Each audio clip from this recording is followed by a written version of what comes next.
Oh. She's over there in the dark, too. Pull the trigger.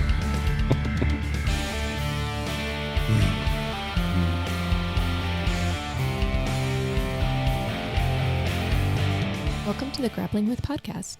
Dr. Chris Hardy and William Walker will take a deep dive into topics covering wellness and prevention, performance, recovery, and injury management. Our mission is to provide the latest science-based information to help you get the most out of your grappling journey, both on and off the mats, and help you overcome any challenges you may be grappling with. Dr. Hardy is a licensed physician and BJJ practitioner, but the contents of the podcast are meant for educational purposes only and should not be taken as medical advice. Please seek out personalized care from your own medical provider prior to implementing any medical treatment or intervention. Welcome back, everyone. Good day, sir. Yes. My cockney self is always here in the morning. Oh, that's the worst. No. That's not a good one, dude. You need to... Look, Bill thinks just because he came back from Worlds and was on the podium that now he has a good cockney. Now everything is great. Let me tell you something there, mate. It's pretty good. Fuck off. Carrie and I watch quite a bit of Guy Ritchie movies. Okay. So you're like we an have expert. some... Yeah, we're pretty much experts. So... Welcome back from Vegas. Thank you. Bill's hot off the podium. He did absolutely outstanding. Going in injured, had a big bracket, and has a nice little shiny thing that I'd like you to put up right now around your... Brian's going to love this. Well, This is so let's get a good shot, Lev. This is so It's on you, dumb, and I hate doing this right now. But Brian's laughing and loving No, it but so much. this I'm isn't... going to hold Brian's head. This isn't... This isn't for you. This is for all of your fans. My fans. So, come on. Don't... My mom. Hi, Mom. Yeah, but I mean, we're all super proud. I watched you on Flow Grappling Live, and it was really cool. Of course, like any competition, there's some controversy. Of course, it wouldn't be a world without it, and we'll go into that. I'll have you recap, but before we get started, we have some gifts for you. Okay. Number one is from Carrie, and Carrie, you said what about this gift? You said if he got this, He would have done better. He would have gotten a whole candy bouquet. right? Since you only got third, you get the small sack. So Get a Carrie, small sack. that's what Carrie says. So those of you that obviously can't hear her, she's not on the mic. If he would have done better, she would have given him the whole candy bouquet, but he gets a sack for getting third. So that's the first thing for you. Can you get a shot of that? I am Yeah. right now. And your professor is very proud of you too. And he has a gift for you Uh-oh. that I'm going to give to you now. Okay. But you have to read the note he sent with it. Oh, geez. Okay. Out loud. So here's I your... already know what this... Go ahead and read. Okay. You need to read it, though. He promised me he would beat me up if you didn't read it. Oh, yeah. So you have to read it. It says, great job, Bill. Here's a patch for next time. Porra caralho. Porra caralho. And that's exactly what he put. And That's a bad word. we yeah, I found know. out. Well, and obviously you weren't wearing a Cascade patch during competition. That's true. And But I have a reason. okay. I was scared I wasn't going to make weight. And thus, My patch, I have one of these, and it's thicker than this. So and I was thinking I was going to be so close that I was couldn't have the patch on there. It might... Yeah, I literally thought I brought two different gis in case one was like half an ounce lighter. yeah. So I'm not buying it, but what we all talked about this, we're super proud of you, but at the same time, many at the Academy thought you needed to be punished a little bit. Right. So we came up with a vote. Oh, And, the punishment that a lot of people, I'm not saying I came up with this. Okay. But the punishment was you have to get a Cascade Jiu-Jitsu, just like this, a tramp stamp on your low back, a tattoo. So I mean, the punishment does seem fair. If I could say I so. thought it did too. I thought it was pretty good. What if I go a little lower than my lower back? Well, what you could do, just a suggestion, you could put the Cascade on your lower back and you could have put a Sasquinho coming out from underneath. Like crawling from the out, so to crevasse. speak. Yes. You just want to see my ass, is what I think. I've told you that several times. That's true. Yeah. Which I will say, if you watch my third match, the guy starts pulling my pants down, and he had like a drawstring grip, and There was no butt though. I promise. okay, good. And but he grabbed a little too much of a handful and grabbed my undies, my little tidy whities, and he has that grip and he's just holding on. And I went back and grabbed my own underwear and kind of pulled it back, and I looked at him and smiled. Well, we did get some calls from the adult film industry Yeah. asking if you were available. Who's my agent? Yes. Good. And I said I was. Well, that's wrong because it's Carrie. Actually, that's probably a She better will negotiate for me. That's a better agent for that. So, but people on the sideline actually said something to, I think Nikita, or no, to, who was it? It wasn't me. Maybe that Ty? To Ty. The brown belt from someone said to him, is he smiling at him? Because I pulled my pants up and I made eye contact with him because he noticed I just pulled my pants up and Heavy I eye just, contact. yeah, and I just went, and he just goes, okay. Spoke no English. Zero. He's like, this is weird, Yeah. dude. Yeah. At that point he disengaged. Excellent. Well, thank you. You're welcome for the gifts. I'm sure we want to hear kind of their experiences. Anything you want to share with us about this whole thing? Well, I have a funny gift. Do you? Yeah, I ran across something, which you both can probably share. Oh, But it's a shirt, oh, and I figure you could open that up. There was not just Master Worlds, but it was Jiu-Jitsu Con. It says, "Old man strength, strong like a bull." I love it. They didn't have old woman strength, so I figure, you know what, you'll still wear it. We will absolutely. Kind of time, I could be a man if I wanted to on day one. Depends on what day you want. Hold it up, you big. I know. I like my shoulders are hurting. This is an amazing shirt. Thank you, Bill. You got to say it like old man strength, Old man strong strength, like bull. Strong like bull. Drop the A. Strong like bull. So this is actually an Australian company, and they had a booth there. Pretty sure they were offended when you asked them if they were. So I couldn't tell they were Australian. I So, couldn't either. but they had an obvious accent, and when Okay. they, I love this. he checks us out, and I go, oh, so you guys from the UK? And he just stops what he's doing and just stares at me. Oh, how dare you! He's like, actually from Australia. Australia. Yeah, and I was like, oh, I'm a piece of shit. Well, you would have been worse if you called him a Kiwi. True. He would have come after you. And then he was just like, what are you, from Canada? And I was like, well, pretty close, actually. Actually, Yeah, you just very say close. that. Yeah. He's like, oh, really? We're like Seattle. He's like, oh, okay. Yeah, same. Same thing. That's very good. Yeah, they get a little testy about that. Yeah. But they had a good sense of humor about it. Well, they're all descendants of prisoners, so they Yeah. usually a very good sense of humor. I think these guys were prisoners on work release. I love it. Some of my favorite people. Yeah, so they were good Yeah, dudes. I love it. Well, that's awesome. Yeah. So thank you so much for that, man. Yeah, I for appreciate sure. it. I'm gonna be wearing that to class next time. They asked about sizing, and I said, well, he prefers tight. They said, we don't have tight. And I said, what is that kind of guy like? And they were like, that kind of guy? And I said, no, just that kind of guy. And they said, well, let's go with this one. I said, look, good. Sounds A large. good. Right. Yeah. Wow. I'm glad you guys put so much thought A into that. large pickle kisser. That's never been substantiated. That's only a rumor from the This Navy. room's looking a little green, my friend. Carrie, back me up. You're on your own. He's like, nope. That's hilarious.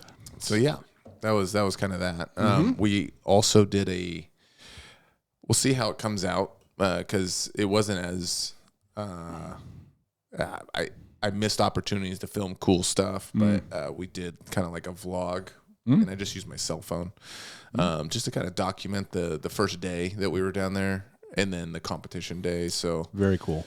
kind of the weight cut that we did and that we talked about we were going to do. And then the prep, and while we're there and kind of walking around a little bit. And, Awesome, man. I can't wait to see some of that. yeah. And we'll load that to the Grappling With channel. Oh, that'd be great. Now, speaking of which, in prep up for it, we were checking in daily. Yeah. Talk about the weight cut. So I think the last podcast, I was still in the 80s, and I was a little worried I that think you were 183. 183. But then you woke up that morning and you were down to like 181 or 180. Yes, I think I got down to 181 after the podcast. So that would be, did that on a Sunday. A week ago. Yeah. Yeah, literally a week ago. And then we were going to leave on Wednesday, right? Mm-hmm. So Sunday we film and you tell me what to start doing. Mm-hmm. And I believe, was it Monday or Tuesday I was 180? Yep.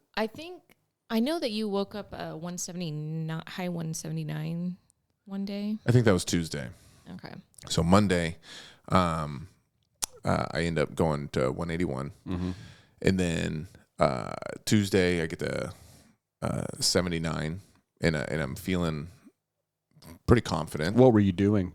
So at that point, I took pretty much all processed sugar out. Mm-hmm. The last day I had meat was, I believe, Monday. Mm-hmm. So I was primarily eating red meat. Yep. And not doing a lot of carbs on my refeeds, just because I figured it's going to just maybe burn maybe a little bit better. So I took all the processed sugar out. So that's going to be like, for me, that's like Pepsi or Coke. If I get taco time to refeed after training, I'll get a nice fat Coke. And so now I just was doing water instead. Well, and you thought you couldn't have caffeine or coffee. Yeah. So then I also kicked my coffee. Where'd you get that from? I just was thinking because of, and this is probably educational here, is I was thinking that I wanted to kind of be in ketosis in the morning, and that the monk fruit and stevia that I put in there might kick me from ketosis, or the heavy cream might kick me out of that fat burning mode. So, and I just don't like coffee black. So I just stopped drinking my coffee. So this is educational. We weren't worried about ketosis or fat burning at that point. Mm-hmm. It's too soon before the competition. We're just worried about weight of food at this point. Which was Thursday. Yeah. We're just worried about weight of food, period. So having caffeine, having some coffee with heavy cream and stevia or monk fruit. And stevia is not going to do anything anyway. It's a non-nutritive sweetener. It's not going to affect the insulin response. But the monk fruit could, but it's still so minor. But again, we're not even worried about any of that stuff. Just to reiterate, at that, a couple days before competition, you're as lean as you're going to get as far as body fat goes. Okay, we're not trying to lose body fat at that point. Okay.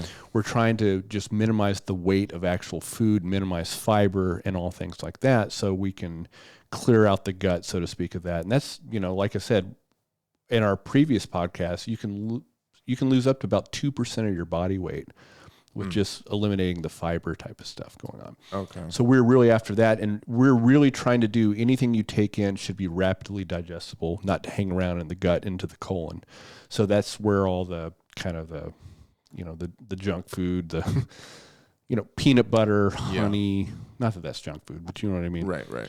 And white bread. Yeah, it's just not a ton of nutritional value for a total diet. Totally, but that's what. Yeah, served a purpose in the moment. Yeah, and then you go ahead and continue. I'm sorry. So, and I was just looking at our messages because I just every morning I would message you what my weight was. So on the 29th, which I think was that Monday? 29th. That I was 179.3. Right. And then then you were like, you can drink coffee. And I was really miserable at this point. I was having heavy cravings for food. Like I just wanted to eat. Of course. Just eat. Yep. And then I would eat some stuff that wasn't necessarily bad. Like I would eat like a half pound of ground beef and just throw some taco seasoning. I think I would do like a little guac and some salsa. And that was it. And I'd just be craving another half pound. So then I'm worried. I'm like, well, I'm taking in a whole freaking pound of meat that could potentially, just hang out in my gut for the next week. The meat, not necessarily. The thing with the taco seasoning with the extra salt and stuff. And we hadn't got there yet. So right. then that was the next day that you said, okay, now we're limiting salt. Like really chill out on the, like, no, like, I think you did a quarter or half pack of Element in my water rather than I was doing probably 2 packs, maybe even 3 packs of Element a day. Right. So then Wednesday, or the 30th, that's Tuesday, I was 178.6. Okay. Progress. We're talking almost a pound down. Things are working. Our goal was 176. That's right. Because that would give leeway to hydrate before weigh-ins. Correct. So it's almost like overcompensate. So that morning I can have, if I want to have some pineapple or just something that makes me feel good and start hydrating, we could do that. We were pumped about that. And then the 31st comes around, that was Wednesday. And this was before we flew. I was 177.6. Now we're feeling pretty good. Now at this point, I've switched to no more meat. And I'm going full, either plain bagels with butter on it. We didn't have Wonder Bread. We bought some sourdough bread, peanut butter, honey, which is actually quite delicious. It's very good. It's like really good. I could eat a half loaf of that if I wanted. Yeah. And we just toast the bread. Tasted really good. And that was all I ate for the whole day on Wednesday. And probably the last half of Tuesday, that's also all I started eating was that super fast digesting food. Right. And also I told someone that I was cutting weight, or I think it was Andrew. And he's like, so what are you doing? And I was like, I'm just eating this. I think maybe this was Monday or Wednesday. And probably Monday. And he was like, wait a minute, you can lose weight just eating like this. It was like short term. Like don't try to do this if this is like a weight loss journey. You should have been like, listen to our podcast, man. Oh, I think I did. I gave him a bunch of crap. That's hilarious. So then Wednesday, 77.6, I'm just eating bread, the white bread, peanut butter, honey, and I maintained that. And then you told me that you're asking how I was feeling. And then today or on Wednesday, it was now time, because I weigh in the next day and compete, time to limit water. Now that was a little, I should have asked earlier, but I wasn't quite sure what that meant with limit water. Also, absolutely no salt, which we had already started doing, and limit the food intake a little bit. So don't do my 3 pieces of bread with the honey and peanut butter in the morning and then midday and afternoon. Go ahead. What we meant by that is you should have been pounding water. Yes, I was drinking. That was another thing you said on the podcast. So every day I was drinking probably over 60 ounces of water. And then what I meant by limited, cut down from what you were doing there. And I think, so after the first couple of days, once I reintroduced coffee, which was, I believe, Tuesday, or maybe even Wednesday, because I had, I think, a couple of days of feeling really crappy. Wednesday, it felt so good just to get coffee. Took my appetite down. Caffeine, because I was cooking I was kicking sugar, caffeine, and carbs for not really carbs, but sugar, caffeine, and what else? And I was just limiting my food intake. Especially things that make me happy, like fruit. So, because we're doing no fiber, right? That was the big thing. Was I couldn't. Grapes, you have the fiber in the skin. Right. Oranges, pineapples, bananas. All those things I just could not eat. Salads, you told me to stay away from as well. Definitely. So then we're on Wednesday, and we fly in. That was stressful because we haven't flown in 15 years. And we get to the hotel, and I decide to weigh myself. And this thing says I'm like 180. With the gi on. With my gi on. Oh, on. Yeah. Okay. No, it said like 181. Oh, no. And then it 181.4 is what it says. And I'm like, so this is good? I'll just keep going. At this point, when I go to the bathroom, there's not much. Right. Also, TMI. But maybe. remember, you step back on the scale and Yes. it said 182. Right. So I step off. I'm like, okay, let me do this again. And I grabbed I think I grabbed the belt. Or no, I had the belt before. I think I just jumped back on just to let me just double check. And it's 182.5. Is this a hotel scale? Yeah, and it's like bending when I step on it. It's just like flimsy. Yeah. So I'm like, oh, this is scary.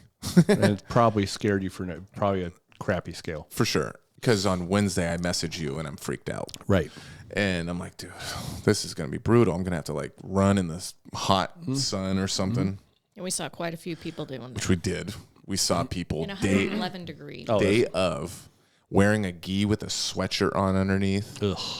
Just jogging in 111 degree sun. Sounds like a terrible idea. Oh yeah. On Wednesday, there was a guy that had like the garbage can or garbage sweatsuit with a sweater all over it. Yeah. Just pouring. He didn't speak any English, but Yeah. you tell the Pojada people, and he just looks at me and I give him like a little shaka, and he's just like, can I just get sign a little bit of water? Because I had a water bottle in my hand. I was like, please come here. I don't want you dying. Yeah, son. please. Yeah. And I asked if he was close, and he had no idea what I was saying. And he was like, 61 kilo.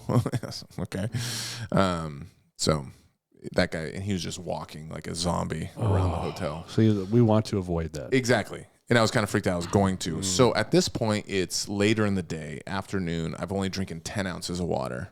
And I message you because I'm getting a little lightheaded almost. It was like a weird kind of feel. Yep. Almost that brain fog kind of feeling. So I was a little worried and I messaged you. And I was trying to figure out, what does limit water mean? What do you mean by that? If You were drinking 60 ounce. You were just pounding water before. Yeah. You just back that off to like normal intake. Okay, so I could have Yeah. had, a normal bottle of water plus at that point. Yep. Rather than I had one bottle of water and I made sure, because I know it's 12 ounces. Yep. I was like, don't drink this whole thing. And it was already like 3:00. And I've only taken in probably 8 to 10. But, You could have gone like, a third of what you'd been doing. You'd been fine. So once you tell me that, I'm like, okay, I can drink more. Still no salt. Still just Wonder Bread, peanut butter, and honey. I eat a little bit, take a nap, and then we go do a workout. And what this workout was I just wanted to get my first sweat going, because I was a little worried that I would do a workout that my body's not used to, movements, let's say, like a bike, because I can't run, because Lady was with us, and Joel's lovely wife, and she offered to run with me if I wanted to help cut anything. But your toe. But I can't. Right. I could barely walk.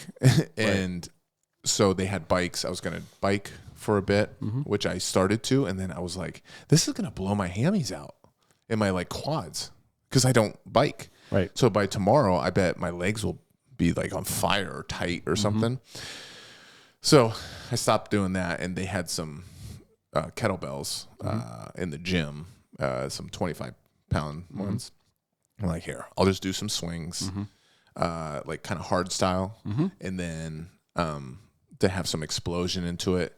I think I did push-ups and like the slow kind, the 4-second down, 4-second hold. And a couple pull-ups. Did pull-ups, like that sort of thing, Turkish get-ups. And once I felt the perspiration, the first sweat actually start to break through the skin, then we just went for like a 30-minute walk in the 100+ degree sun to like keep that sweat. And I think that was all we did Wednesday, and we're like, okay, we looked for a test scale that IBJJF might have, and we just couldn't find it. And then we wake up the next morning. They have test scales at 8 in the morning, so we just walk over there, and that's what you'll see in the vlog. That's when I weigh in with the gi, 178 pounds. 178.4. You're well under. Well, 181.5 is what I needed to be. Yeah. And with the heavy gi. You're 3 pounds under. Yeah, I was basically 174 pounds. Right. And it was like, okay. that last night, you'll get rid of a ton. Wednesday night, I did have Joel and Lady. They bought Shake Shack. Joel felt bad because they were eating in front of me. Mm-hmm. And I was just sitting there parched of water and like. You ever seen. 7? What? No. Oh. Oh, jeez. No, No Country for Old Man. Yeah. There's the like Mexican drug runner in the car, and he opens the door and he's like, agua. Yep. That's how you were. Agua. That's what I was doing, but I was saying burger. Burger. Anyways, they didn't eat it all, and so I ate their buns. Did you? Because I figured I was like, it's gonna be the same as Wonder Bread. It's just gonna be some super fast digesting, but Totally. it tastes super good. Yeah. And it was, and that's why I went ham the next day after the tournament. But Which we want to talk about. yeah, we'll talk about that. It was gross. But so Bought yeah, a candy bar. I bought one of my Nutrageous Reese's Pieces, Reese's candy bars. Immediately, because we had some allowance, which I told you about, and you're like, okay, rehydrate electrolytes. So we bought a Gatorade and I think I put 2 elements in the Gatorade. Oh, man. It tasted good still. I bet it tastes good, man. It's for savages only, bro. For sure. And I pretty much, You had a banana. and I had a banana and like 3 slices of pineapple, small slices, but because we didn't want to overdo it. Right. Jump on the scale, like All of a sudden, so we're trying to calculate how much fluid I'm taking that's in. exactly what you do. Yep. And so that was interesting because I also didn't chug the water. Mm-hmm. I made sure, just Olivia reminded me that you had said previously, you don't want to just chug a bunch of water. Right. Try to spread that out a little bit. Yep. So I did that probably over in about an hour and a half. I drank 16 ounces. Nice. Perfect. And that was good. So in that point, I started actually getting a little bit like feeling good energy. I had some coffee. So got the caffeine in there. And then I wasn't competing till 11:30. Mm-hmm. So I start doing my warm up. I do a test weight, and I'm 180, I think, .6 or something. You're still under. Yeah, on the test scale. So I'm like feeling great. I can still drink water and stuff like that. Perfect. And then when it's time to get in the bullpen, I was 179 with the gi on and everything, ready Nice. to compete. So That's on the great. official scale. Great job on that. Yeah, thanks. And but that was interesting because it's proof is in the pudding. Like that system that sounds Weird. weird Yeah. and not real, Yeah. 100% worked. Yep. I felt good, like energy wise. Like I had that moment where I was feeling a little lightheaded and stuff like that.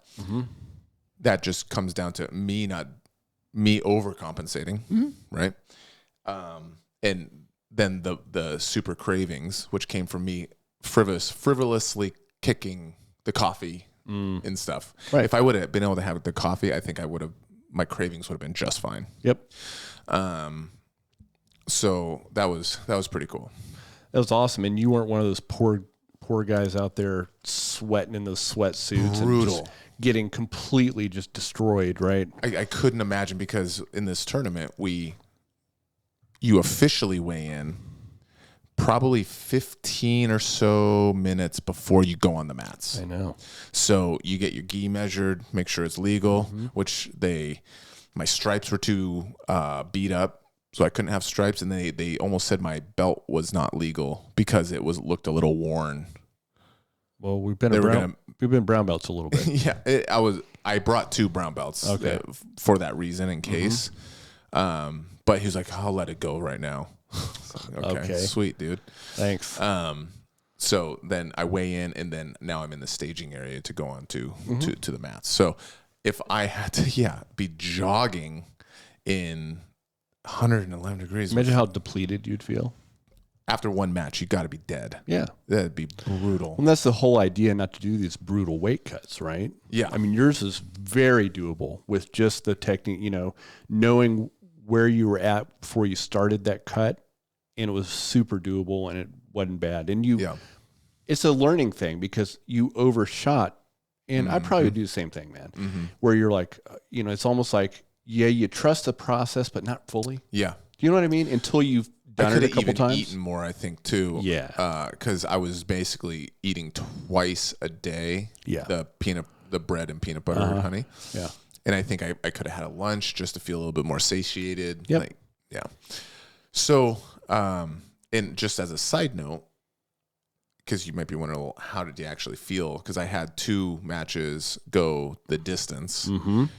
And one of them was at least it felt very high paced and like a lot of action because there was sweeps back and forth multiple times. The last one. Oh, the 4-4 one? Yeah, for sure. And I was never I was barely like breathing hard. Yeah. And I never, I was never out of, like, I never had to put my hands on my knees. Like if you watch I think it was maybe the first match. After we're like 4.5 minutes in, the guy's got his hands on his knees. Oh, I know. Reset standing.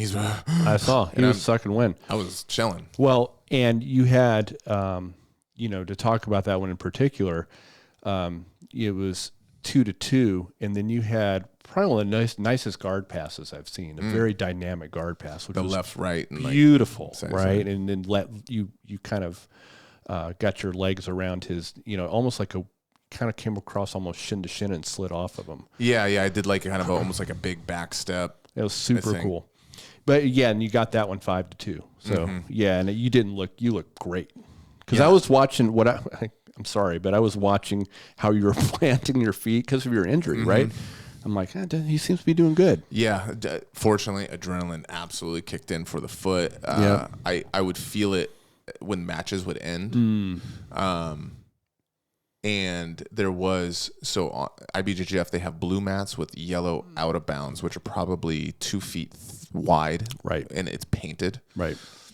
And if you watch that first match, you'll see we're at the edge. Yep. And Andrea's, I think, was saying, push, don't go out of bounds. Right. And so I was past, I had his pants and I had a nice collar grip and I was twisting them up and peeling them really aggressively. So I was driving him out of bounds. So what I did was I intentionally rotated so I'm out of bounds and I'm now pushing him back in. Right.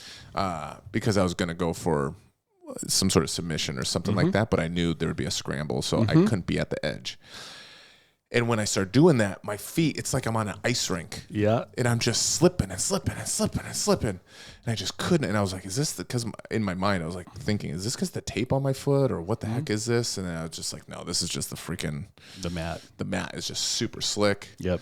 And then actually the guy was able to turtle in that moment. Right. So I couldn't drive him anymore, which is when I took the crucifix position. Exactly. And then With a Kimura roll.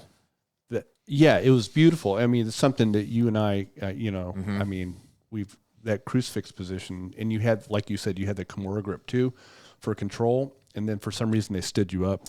And it's, well, I understand, let's move it to the center of the mat, but let's reset that position. But yeah, it was interesting. The ref, I asked him after, or maybe he just actually came up to me. I can't remember. But it seemed a little unusual that we were in the crucifix position. The guy was trying to get out. Yep. I had a Kimura grip and I had his arm triangled, which is, I really like that position because I typically will take the back off of it when they start bridging into me. Exactly. And because the way I wrap my legs when I take the back, my other leg that is not scooping underneath them is already above the shoulder, and I can go into a back triangle. Well, it's a transition I've seen you do many times. Yeah. No, I know. And so that's why I was very upset. Right. I'm like, why? I was yelling at the TV. I got a lot of messages on that one asking, like, what the heck is that? I'm not going to say I got gringoed, but I might have got gringoed in that position where it was like, it was very unusual. So the guy, the ref says it was too complicated of a position, which I don't buy that from an IBJJF ref because the crucifix, it's very easy to see. Because there was a lull for a second. The guy actually was trying to get out, and then he rested for a second. I had a Kimura grip and an easy triangle on his arm. And it's like, I could understand if maybe I had let go of the Kimura and I was going for a collar. Totally. It's like, you're not going to reset that perfectly, how tight it was or loose. Like, he could accidentally make it too tight, and then I sub the guy, and it's like, that's kind of unfair. Right. Or vice versa.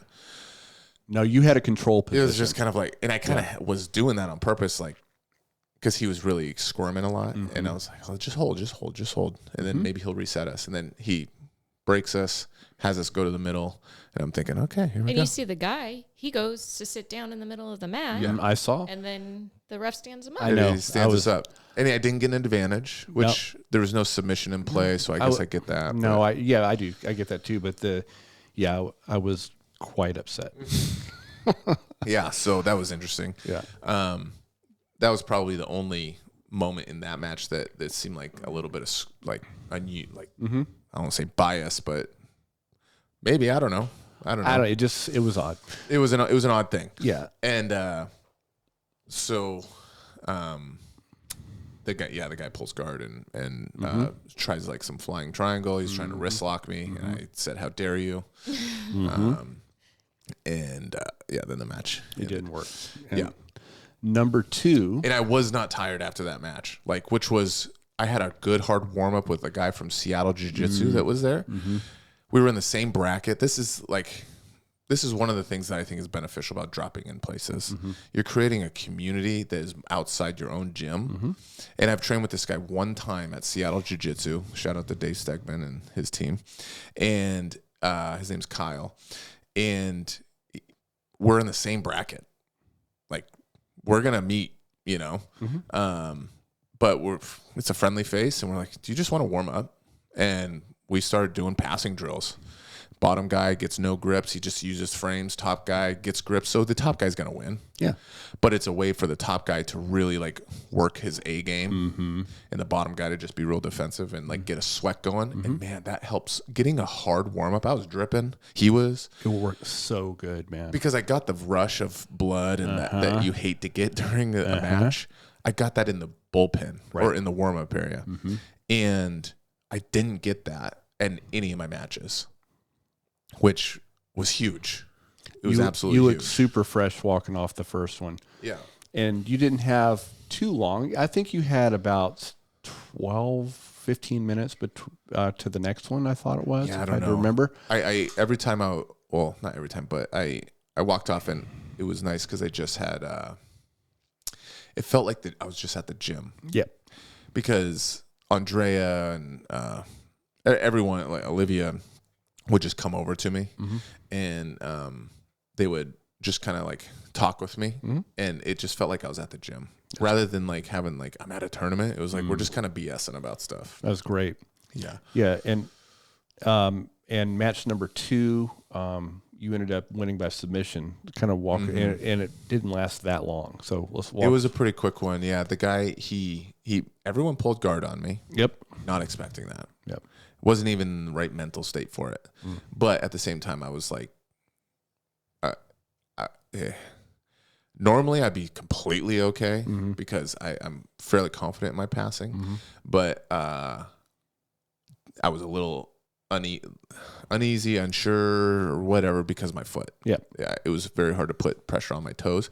But fortunately, adrenaline he made sure to tape both feet so that he wouldn't know which one. I noticed that. That was another thing. The first guy, which was the number 6 ranked guy, and I knew I was gonna run into him. Because you just figure he's top ranked, and he I think went to the finals or semifinals in Pans this year at Brown Belt. So I knew he was super tough.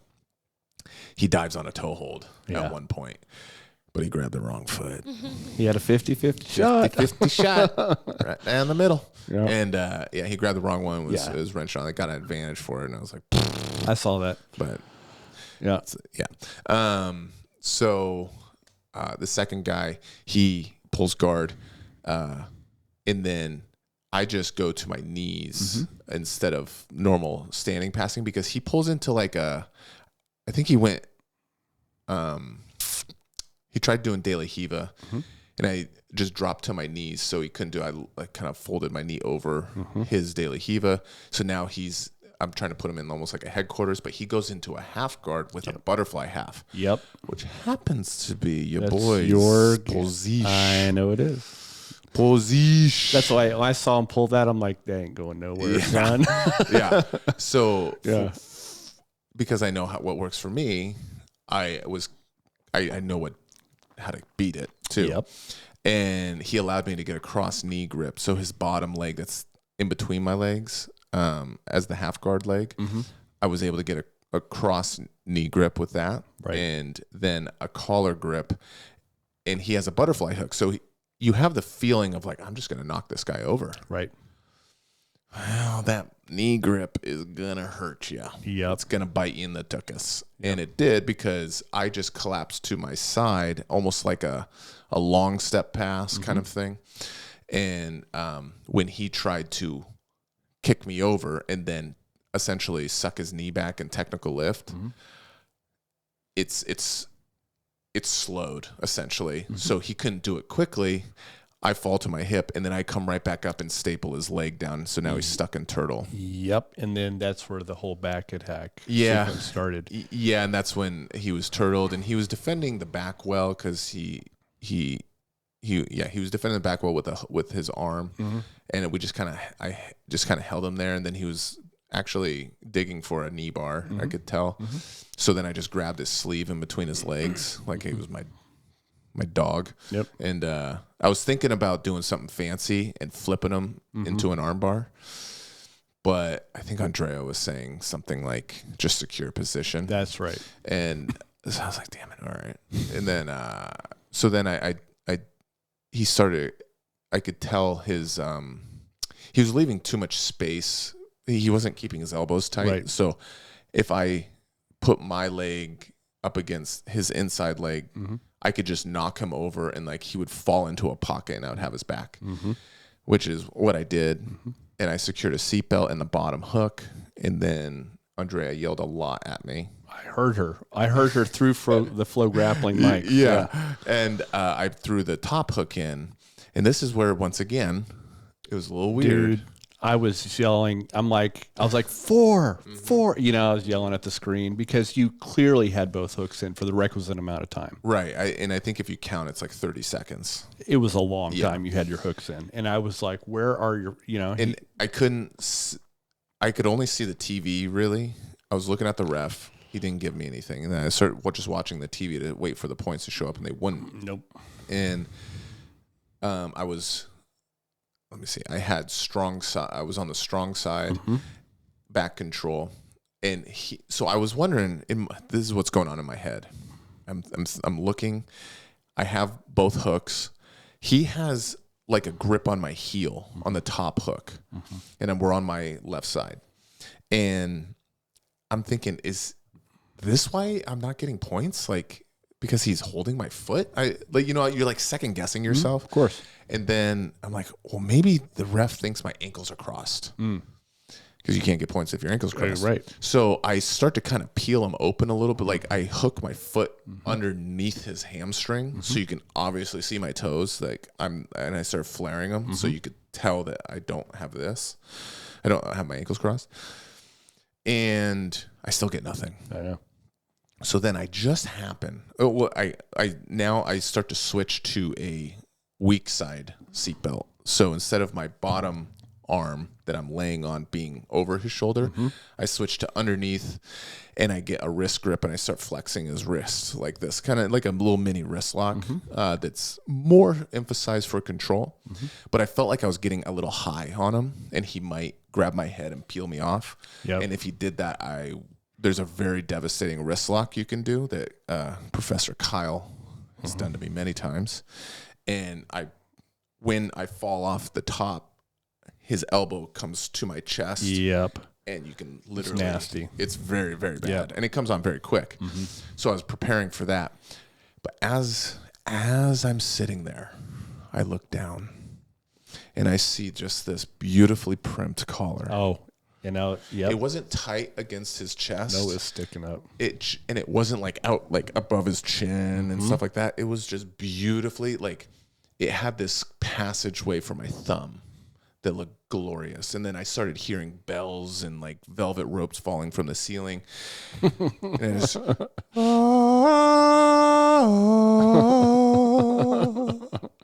and my arm goes in. My thumb goes into the lapel, and I don't go super deep. Yeah. It was actually kind of shallow. And as soon as that goes in there, I have his wrist grip.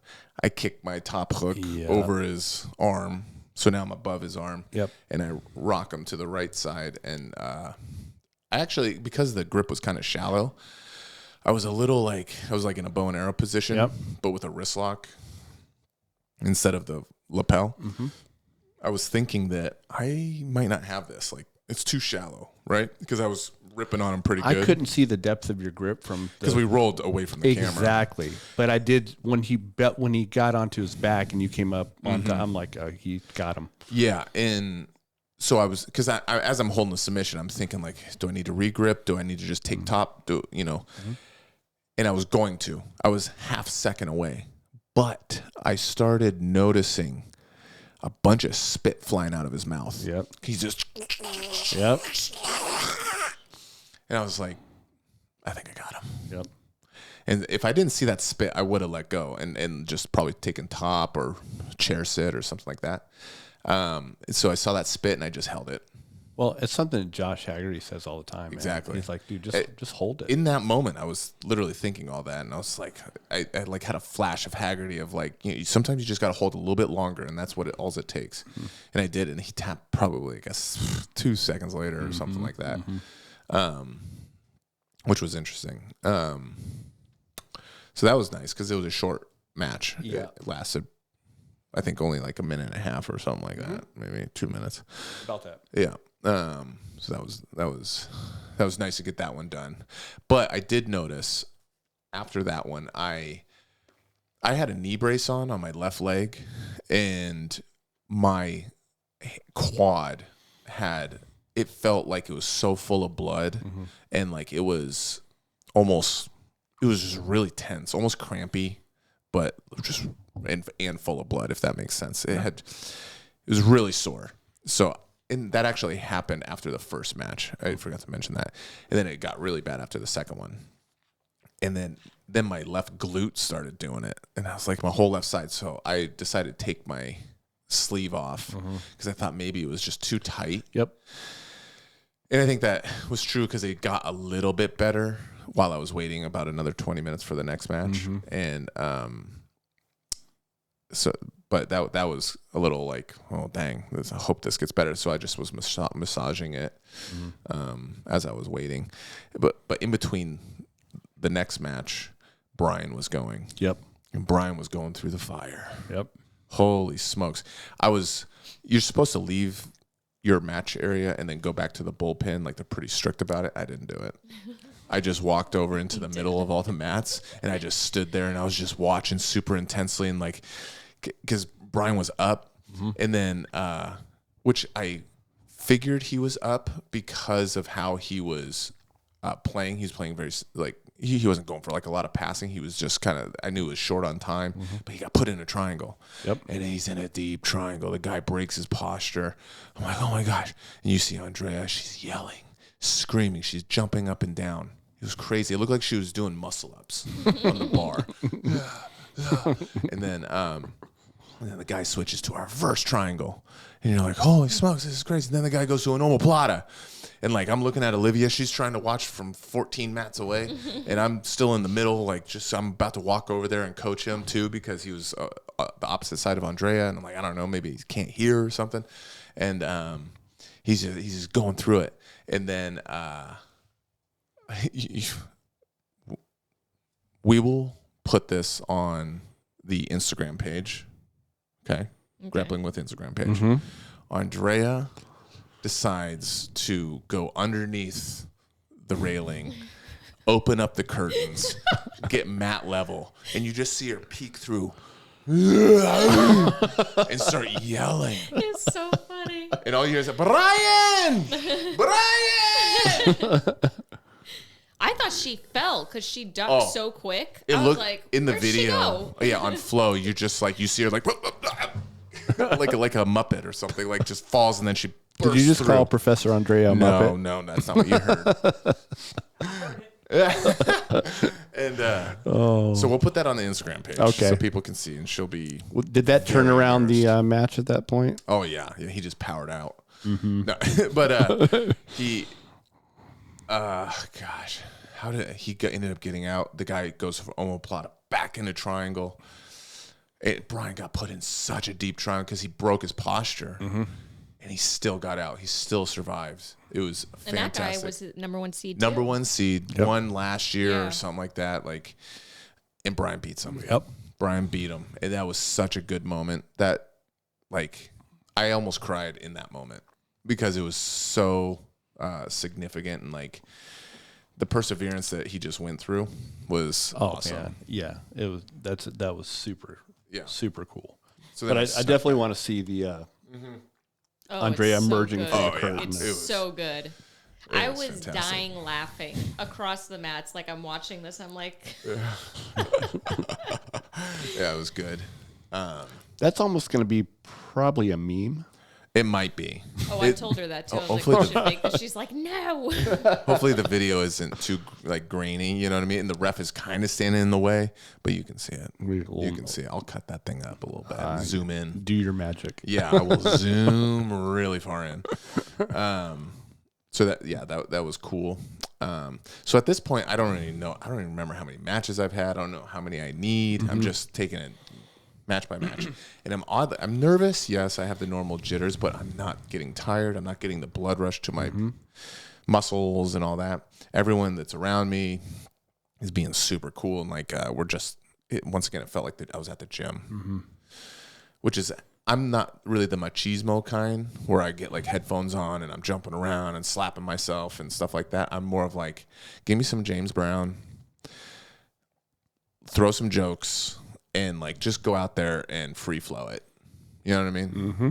That's a little bit more my game. And because of the foot injury, we were like, okay, I'm just gonna pull guard and try to get into lapel or a spider guard sequence. Which you did. You did a fair bit of lapel. Yeah, in the first match, I was able to get into because the guy swept me pretty quickly. Right.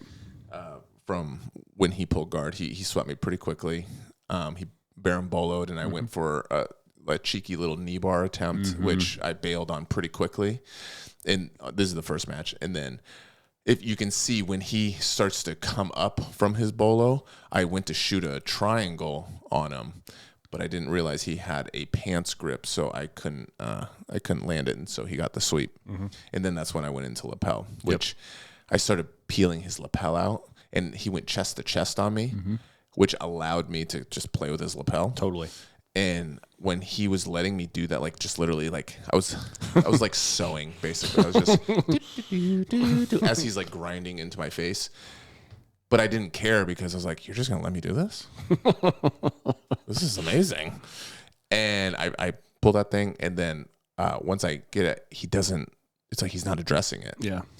So that's when I think it was shin to shin maybe, Yep. and I start elevating him, and I get into a ringworm kind of position. It was ringworm. And then I start to elevate more and invert, and I am able to get into reverse de la worm. That's when I was like, that's the sequence. That's I got him. You're like, yep. And I was like, that's game done. Yeah. I basically, in my head, was like, congratulations, you just played yourself. Yep. Because he was so focused on chest to chest, which allowed me to play with his butt. Yeah. Once you got that reverse de la worm. That's what it was sweet. Yeah, totally. Yeah. I was like, that's kind of inevitable at that point. Yeah. That was awesome. So, match number 3. Match number 3. So this is the big one, number 1 ranked guy. I didn't know this before, but he's wins everything in Brazil. We found him on Instagram, and he lives in Brazil, and he just wins everything. Holy smokes. I'm happy I didn't know that because it probably would have psyched me out a little bit. You also didn't know it was the semifinals. I also didn't know it was the semifinals. Right. I did. I was freaking out. I had no idea. I didn't think I was like, this is to get a medal. Right. And it's probably a good thing you didn't know. it's probably a good thing. Because my first match, the guy didn't show up. Right. Which I had studied him a lot. He has matches on Flow Grappling. And I'll say this, I was really confident going into that one. just seeing his game, he has a very like go-to. Was game. that the Aries guy? He's a Lovato guy. Oh, that was the Six Blades guy. Yeah, Yeah, he was Six Blades. That's right. But Lovato, specifically. And he was a redhead, so it was like I could visualize against him. You know, I was like, I go against a better redhead. You're like the redhead I go against. Yeah, murders you. The ginger ninja. Yeah. So it was like I knew he had extra power, but I was able to like I had some ginger power too. You know, part of my blood, my lineage. Absolutely. So I wasn't scared of him. Okay. And I was very confident I was going to be able to do really well. So, but this guy, the third match, I knew the number 6 ranked guy, which was my first match. So I was anticipating the redhead guy, and then out of nowhere, the number 6 ranked guy, which to me looked kind of scary. He had like dreads and like tattoos on his neck and face, and I was like, oh my gosh, this guy looks crazy.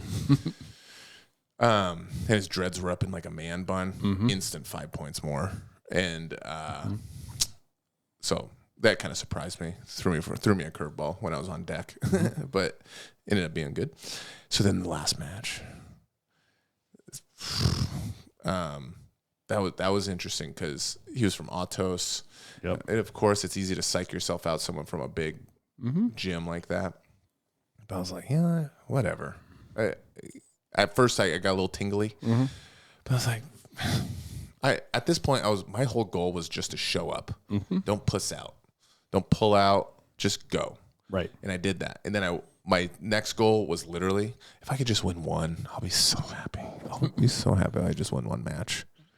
And so I'm just playing with house money at this point, right? Yeah. I'm just like relaxed. Yeah.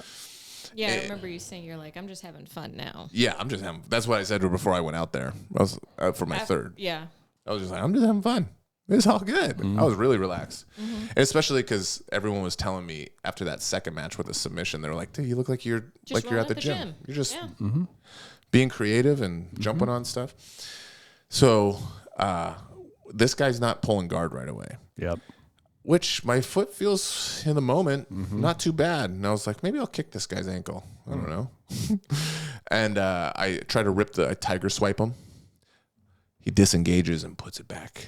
Yep, I saw. Okay, he might know some lapel defenses and stuff. Yep. Which it turns out he did.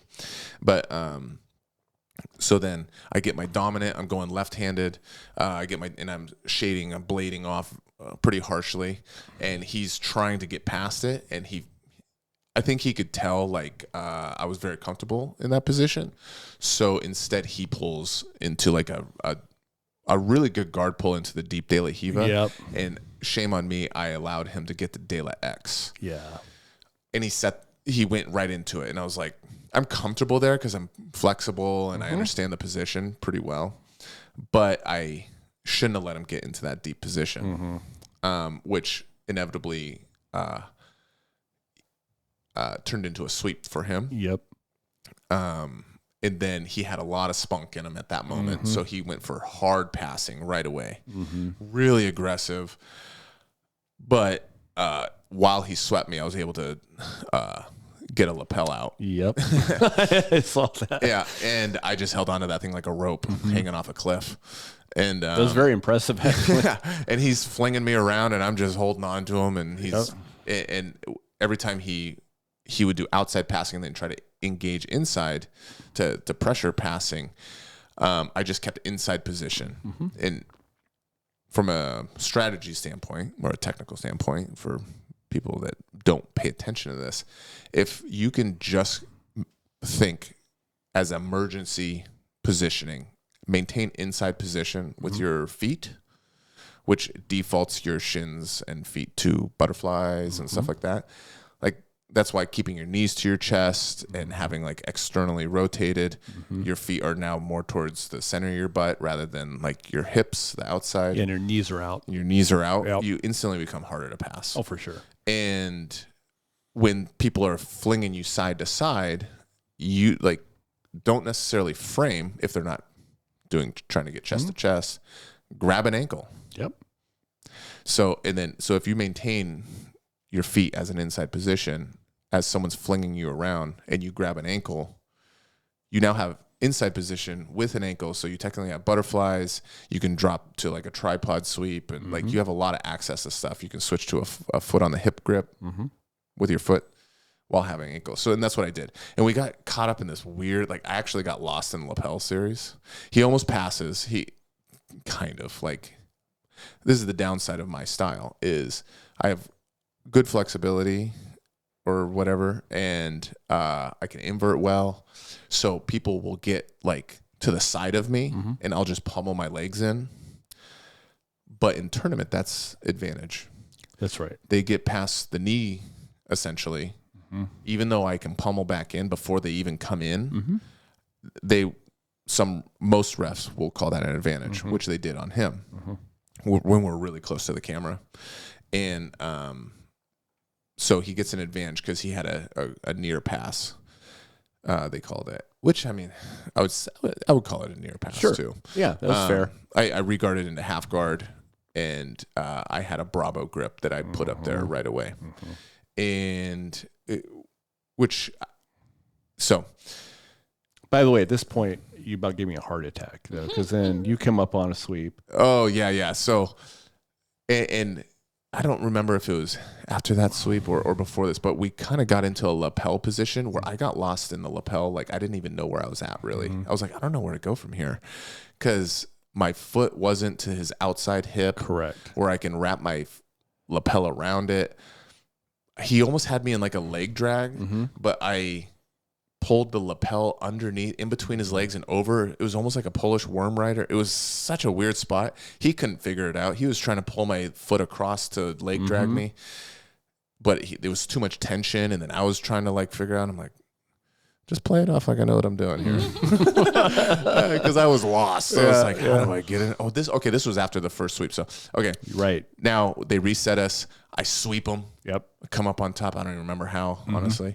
And then I'm on top. And then I made another mistake on me, is instead of solidifying, getting my grips and going, I just start going. And I had shit grips, and it made it so I over committed, and I then got swept. Right. So now it's 2-4. That's right. And he has one advantage, and I have 0. Yep. And now we're running a little tight on time, and lapel takes a little while to set up. And the alarm is going off. And now the fire alarm heard, starts going and off. they kept saying, "We'll give you further information." I'm like, "Is this a bomb threat?" I was like, "What's going on here?" Yeah. So now, he sweeps me, and while he's sweeping me, I intentionally go into. I decide to concede and not really fight it too much and go into a lapel guard. Yep. It's kind of. It's not Anubis guard, but it's almost to what would be called a Anubis guard, and that's where if you're familiar with lapel, then you'll kind of know what I'm talking about. But if not, I'll try to illustrate it. Typically, with ringworm guard, you will have their left lapel. My right foot is on their hip, and I wrap the lapel underneath my leg, through his legs, and around the back of his right knee. Right. And then my left foot is to the outside. That's the one you have an overhand grip at that point, right? Yep, palm down. Yep. And I'm there, and I know I need to make something happen. And he's leaning so far in, I'm not going to be able to technical lift, which is the most common sweep from there, and roll to my left. So I decide there's a move I've been working on, which goes into a knee bar. Yes. Yeah. And that's where it's if he does a correct defense, he puts my foot that's on his hip in between his legs and puts me in headquarters. Right. That's a good defense. So this prepares for that. So he puts my foot, I kind of allow him to, I want him to go for it and feel comfortable. And as soon as he does that, now I have a really strong butterfly in the middle of his butt. And and my grip behind his knee, and I start elevating him. And if you watch the video, I mean, it's such a big mistake. Yeah. His ankle is underneath my armpit. I could have had a knee-breaking knee bar. It was there already. It was in the perfect position. Yeah. I elevate him. I start rocking back. He puts it in my armpit. Like I literally, if I just would have dropped in, it would have been so bad.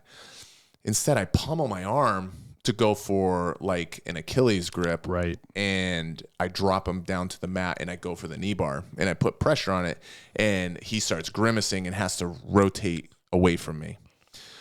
And you received no advantage for that. I didn't get a dang thing for it. Yeah. Which I really thought I was going to get an advantage for that. Because he had to defend. I thought so too. Absolutely. Yeah. And so he starts rotating running man away. I know I'm technically reaping at this point. So I start to come up. I let go of his leg that I am technically reaping, and I start diving for his outside leg because I'm going to invert and I'm going to either attack the knee bar again or I'm going to pull him into an ankle lock position with inside Senkaku. As I invert, I grab his leg. I get a deep hook on it. And I'm thinking, ooh, this is going to be good because I've now rotated my hips more to be in front of him. Well, because if he commits or I can elevate him, I have him dead to rights in a knee bar.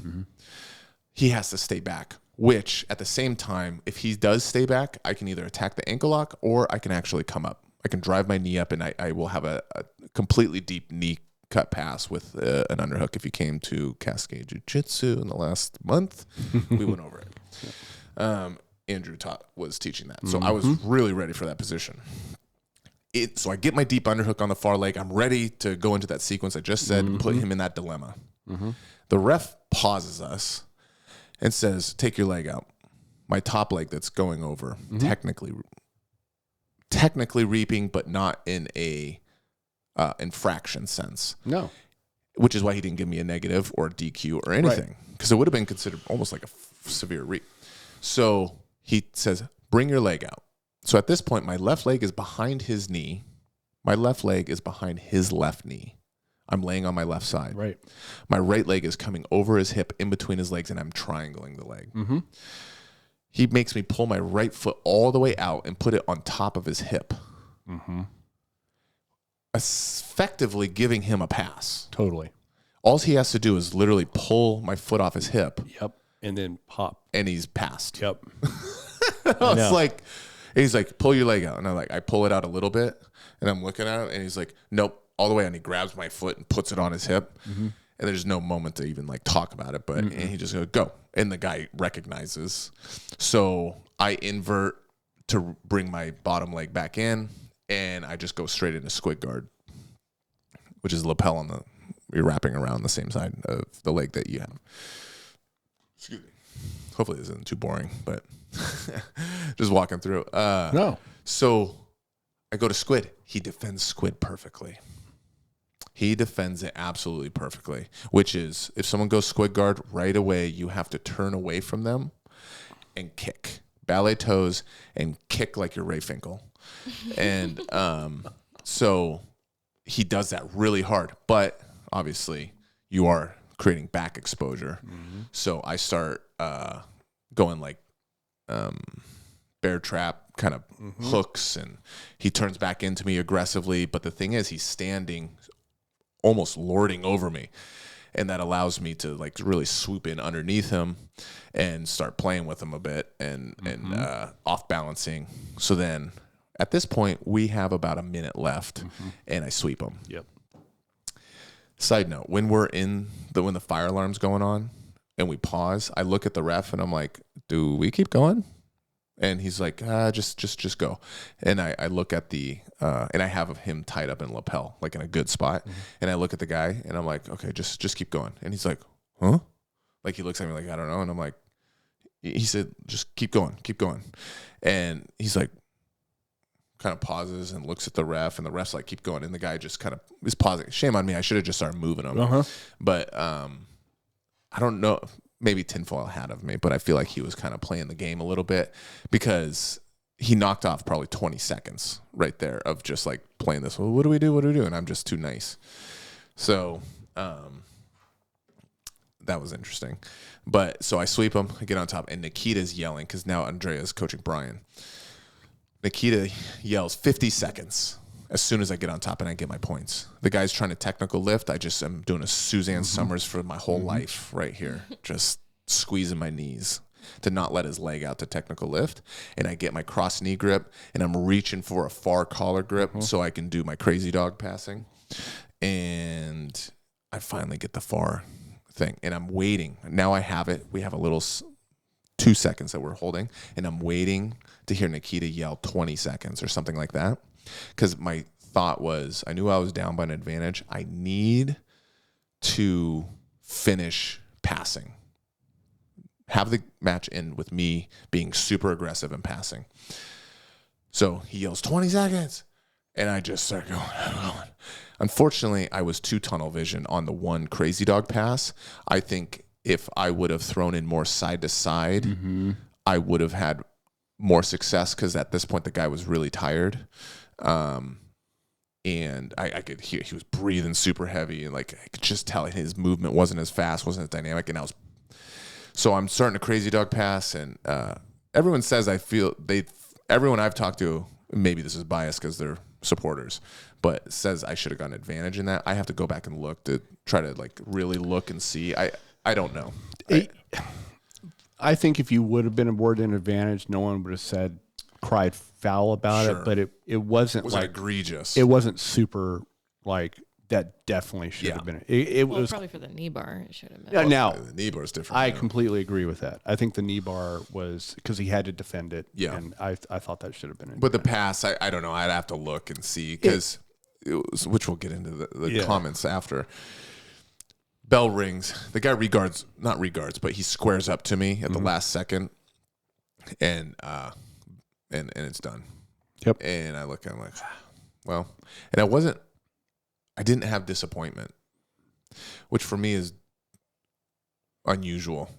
I'm very hard on myself, very competitive, and all that. And because I immediately was like, I gave this guy a fight.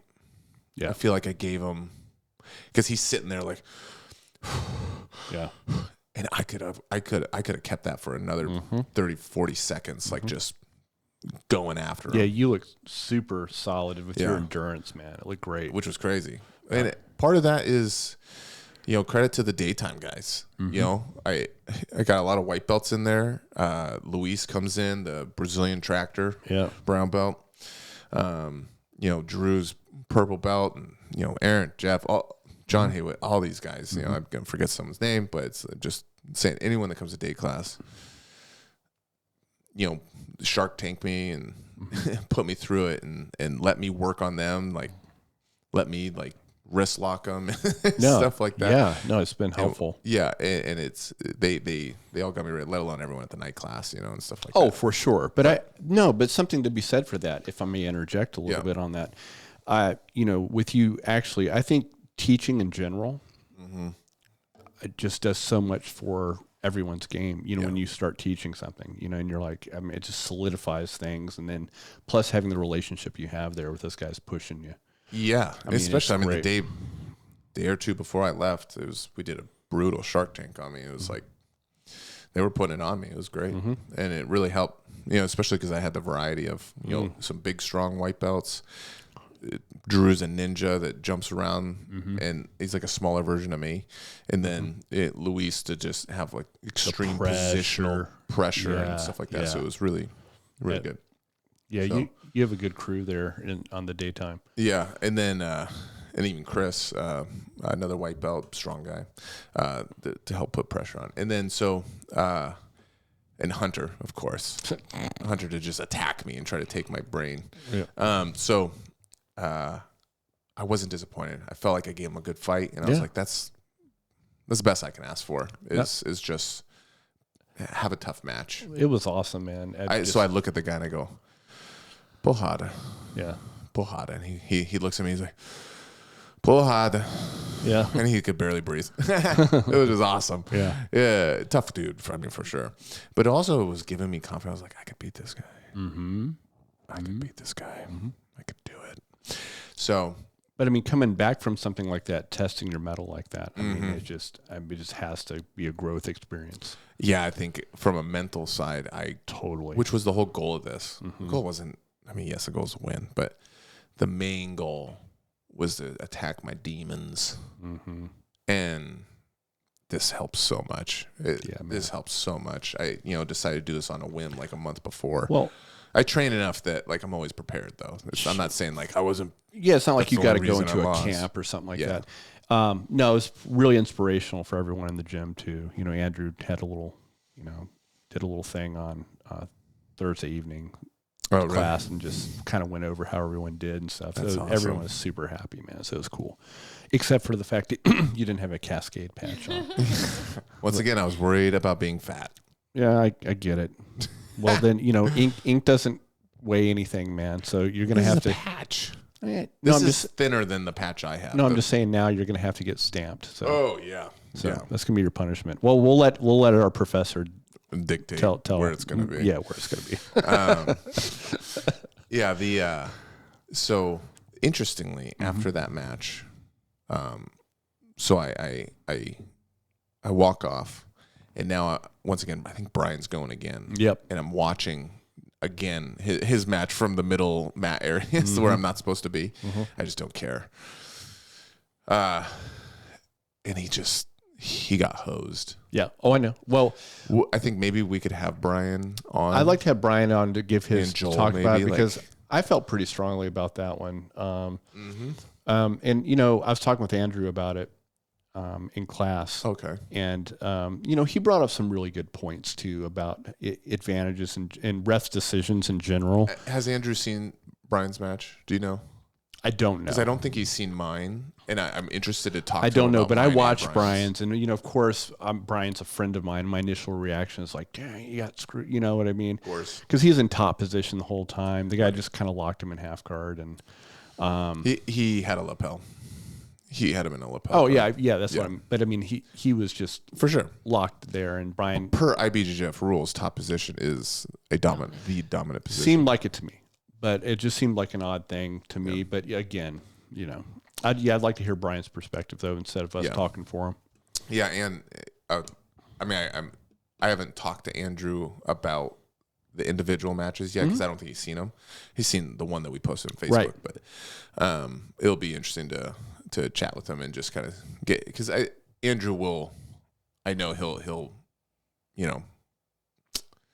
take his bias out when he talks to me about. Oh, for sure. Yeah, he'll give you a very, very good assessment. Yeah. I think. Same with Lawrence. So interestingly, I watched Brian's match. He finishes. I feel like he got hosed. We'll leave that for another episode. And the ref comes over from my match. This is the same ref that you had all three. I think, that I think hosed me earlier.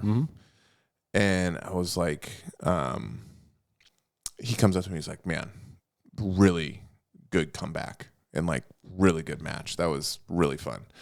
I was like, oh, thank you. And he's like, or I think I asked him, I was like, the advantage like on the pass, just not quite. And he's like, it was close, but not quite. And maybe that's subjective, Yeah. That there's some subjectivity to advantages. There Definitely. are some guidelines that can make it so there's no room for subjectivity, but the borderline stuff there is. But this one is what chapped me a little bit. He goes, if you would have got an advantage, I would have gave you the ref decision. Which I kind of don't know if I believe him. I don't know. I feel like if he volunteered that to you, I mean, maybe. But he didn't give him an advantage for the knee bar, and he didn't give him see more points for to back me. take. yeah. Well, fair enough, but yeah, I mean, it was a difficult thing to hear. I bet. Yeah, you're like, that doesn't help me at all. Yeah, but at the same time, I turn it into kind of like a confidence boost of like, so I'm being kind of weird. I understand, and in my head, I'm like, I beat him. I'm like, I beat that guy. Yeah, that's just in my head. I know I didn't. Like, I'm not gonna say I got silver, but no. But for you though, you felt like you gave it. You did what you had to do, and if it wasn't for certain calls, I mean, it was close enough where if you got regardless of what the calls were, it was such a good match against the top seeded person that basically, where does that put you? Yeah. You know what I mean? Right. That's always weird to think about, but yeah. But it's awesome. Right. And so that's what I took away from it. So it was super cool, man. Yeah.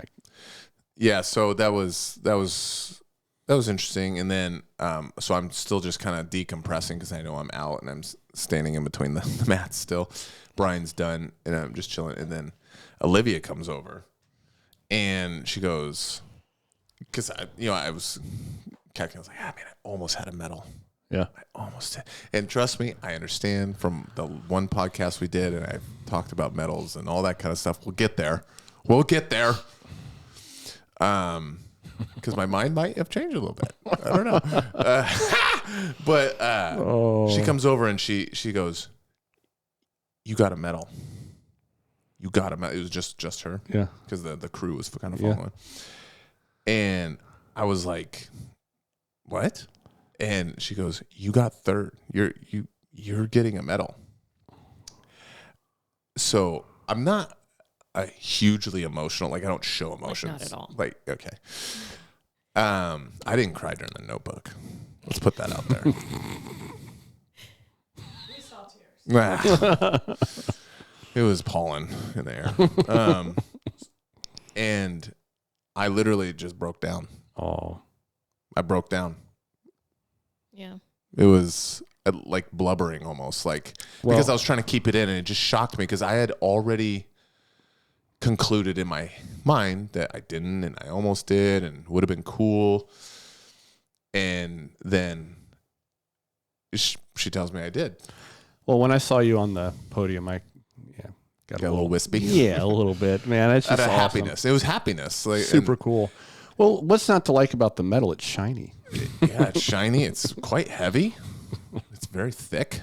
It's all the things I like in life. Easy, buddy. Hey, man. Pervert. You set that one up, man. What do you want me to do? And, the reason I was trying to think of, what caused that reaction? Because I am the guy that was said what I have said. And it was one of those things where I don't think you should put all your validation if you're good at jiu-jitsu or whatever into tournaments. But and this sounds so bullshit, but I know there was a lot of people watching. Mm-hmm. I know, I came back to my phone and there was probably 40 messages, let alone our group text for Friday night drilling. There's 13 or 14 people in there. There was 20 messages in there. And it's everyone, Luis was watching, everyone was commenting and it was almost validation for our gym a little bit and our training partners and our coach. Yeah. And it felt like, we're doing something right. Yeah. And, not that anybody needed to tell us that, but right, but just it's from an outwards perspective. Yeah, it's one of those, and I understand.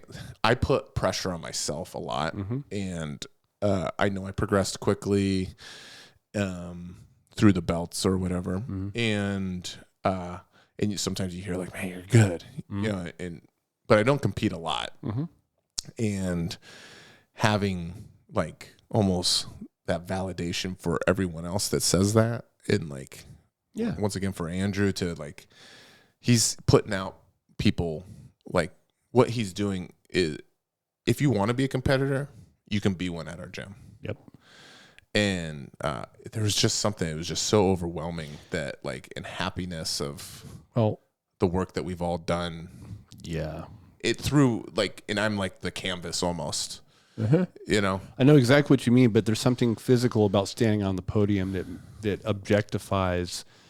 It doesn't make you better or worse, but it's a real solid thing.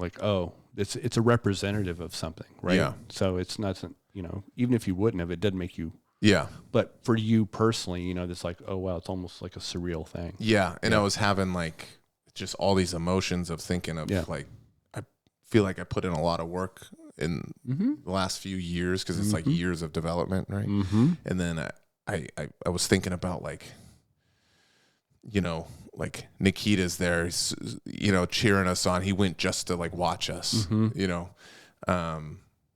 Olivia was so happy, and like after my second match, after I subbed that guy, she was like, dude, she was so happy for me. And then like, you know, I was thinking about like how all the day class guys are watching their, you know, there's a couple guys that like, they only go to day class. So it's like I'm their coach. I know. Right. And that's like a crazy feeling. Yeah, man. It brings our whole community kind of together. Right. And just kind of makes you reflect upon how cool it is. Right? Yeah. You know? Yeah. And then like looking at like the messages and seeing how pumped people were. And like, and then how you were pumped too. Oh my God, dude. It's knowing you were watching live and like, I know, yelling at the screen. People are taking screenshots of their computers and like TVs and stuff. Yeah, man, it's great. You know, it's very cool. And those of us that are at our academy, it's inspirational. Yeah, it really is. It gives us fuel too. So you know, so it's a great thing to share as well. So I'm glad you're willing to come and talk about. Yeah. You know, and even today, like I went and trained today. Yeah, and I dropped in at an open mat, and there was 2 people there that specifically that one also competed. And she was just like, she black belt, and she was like, "Didn't you just compete this weekend?" I was like, "Yeah, didn't you?" And then, you know, and she's training too. And then another guy, he was like, "Yeah, I was looking up. He would be a middle brown belt, master 2." And he's like, "I was just looking at my bracket to see who's in there. And I saw a Cascade Jiu-Jitsu and a William. I was like, I've trained with a Bill before, because I've trained with this guy a few times."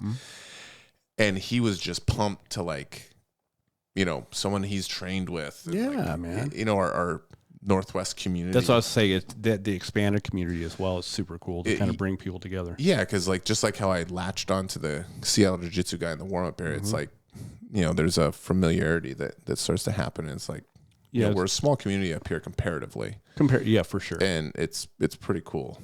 Well, yeah, I think, definitely. I'm glad you did it. Yeah.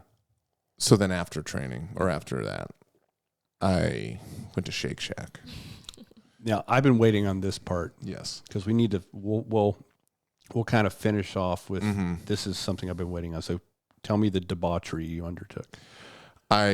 Because Joel and Lady and Olivia decided to eat in front of my face, I said, I need a Shake Shack. Starving. I decided I need to go to Shake Shack because I've never been there, and it's that little piece of bread tastes so good. So I got their double cheeseburger that's like spicy. I don't know which one. And then I got cheese fries with bacon. And then I got a Oreo. No. Funnel. Yeah. I got Oreo chocolate funnel milkshake, large. And then I also did a cookies and cream milkshake. It's funny that you had to actually tell me that it was a large. I mean, I think everyone would assume. I just figure you might not have that much respect for me. No, I know exactly who I'm dealing with. Respect. Hespech. And then, so that was that. And I did regret it a bit about 45 minutes later when I was trying to sleep, because at this point it was probably 8 o'clock. You feel like you had an antelope in your stomach? I have the stomach of a baby armadillo at this point. And it just completely destroyed me because my bowels are pretty much empty and I'm freaking dying. My stomach was hurting. I was sweating. Yeah. Bubble guts. But I couldn't really go to the bathroom. Oh my gosh, it was bad. I didn't sleep. Yeah, that was tough. That lasted till about halfway through the next day. Yeah. So. Yeah, in the back of my mind after the weight cut, I was thinking, I wonder what Bill's going to do after the tournament. Yeah. I was actually thinking about it. What did we eat Thursday? Thursday. Or Friday? Friday? What did we eat Friday? Well, we went out to Coca-Cola Trick we had dinner. A huge cinnamon roll. Yeah. And you had that. Oh, a cinnamon roll the size of my head. No. Brian, he scoped out on Yelp the best pastry places. So he went out there at 7:30 in the morning, like a savage. Got in line. It opens at 8. And then he started taking photos and stuff. Said, "What do you want? What do you want?" And there was like this cake that I didn't know what it was. It just looked so good, but it was a chocolate and peanut butter and drizzled caramel. I said, "Give me one of those, kid." It was really good. And then he gets that, and then he gets a cinnamon. He just goes, "Hey, what else you want?" I go, "A cinnamon roll for Olivia." And we get it, and it's literally the size of my head. Yeah, for Olivia. Yeah. It was in a takeout box, like the size of a takeout container. Like pad thai, and it filled the whole thing. Nice. Icing everywhere. Oh, so good. So I chewed that. That was good. Pepsi, Mountain Dew. Oh, that's another thing. So during the weight cutting thing, a thing I did as well Wednesday night was the Coca-Cola Trick. Mm-hmm. I bought a Coke, Swish it, spit it out. That helped satiating. That was satiating. That would it almost like gave me my sweet tooth. Like I was kind of craving stuff. That helps so much. And I don't know if maybe that's why I overcompensated as well. Like a part of it. I'm not saying the whole reason, but it kicked my body into gear. It's interesting, isn't it? What was that mechanism again? So the body prepares for something. If the sweet taste of sugar, it's already waiting for it to hit the stomach, right? Because you have receptors in your tongue. You actually have things that start breaking down complex sugars, amylase, in your mouth, actually. So you have digestion actually starts there, but it gets the brain ready for we got something coming here. We're gonna burn this. Well, meaning that then the brain can say, hey, we got something coming in, so we don't have to get into, we can take the governor off the engine, so to speak. Does that make sense? Yeah. So, it'd be like if you're running out of gas in the car, right? And then, when you press, let's just say you had a mechanism that it wouldn't let you just gun the car because it's like, no, we don't have much left. This kind of tricks the brain into saying, oh, we're getting stuff on the way, let's go. Yeah, I started doing that about 6 p.m. It was still light out, so it's the most effective, like right before, like if you had to like had a pretty bad weight cut, let's just say, and you were coming off the out of the bullpen, and you're getting ready to compete. That is the time, because then your brain goes, okay, you're still not starving me. Now you're actually giving me something. So we're going to allow. Okay. Yeah. So that's a really good hack to do. So I hate that word hack, but right before you actually compete, but without putting all that stuff in your gut right away. In between matches, I had a couple slices of like smaller slices, 2-3 of pineapple, and then just element water. That's perfect, man. You did it pretty darn well, I would say. Yeah. So then we went to Fogo de Chao that night, and it was like everyone's a Pojada person. Megaton was there. Megaton Diaz was there. I gave him a, "What's up, brother?" And he looked at me and like gave me a little thing. It was like we were boys. Yeah, that's what Nikita said. He's like, "It looked like you guys were lifetime friends." I said we were. And and you kept the green going the whole time on your chip. Yeah, remember the green red? I had to turn it a couple times because they start coming fast. They'll hit you hard. I'm mid meat in my mouth, and they're like, "Hey, you want some chicken?" Yeah. You know what I mean? Yeah, I do. Oh, you should tell them that Nikita story with Tynan. Oh, so sorry, we have a lot of stories. Nikita thinks he's slick. I did a seminar with Tynan Dalpra, maybe the best gi jiu-jitsu guy in the world right now. Probably. 2-time world champion. A year ago. And it was a trade. I do photos of the event, and I can participate with Olivia. She did it as well, and I don't have to pay. So I do that. After me and him talking, I ask him some questions like, hey, with competition nerves and stuff like that. He gave great advice. And so I'm like, he might not remember me, but maybe if I stoke his memory, he'll be like, oh, yeah. Because we were sitting in the stands, and Bill saw me. He's like, I'm going to go talk to him. Yeah, he's just chilling because Jiu-Jitsu Con's going on, so there is like a bunch of highlight. Pato's there, Felipe Andrew. Oh, that's a good story, too.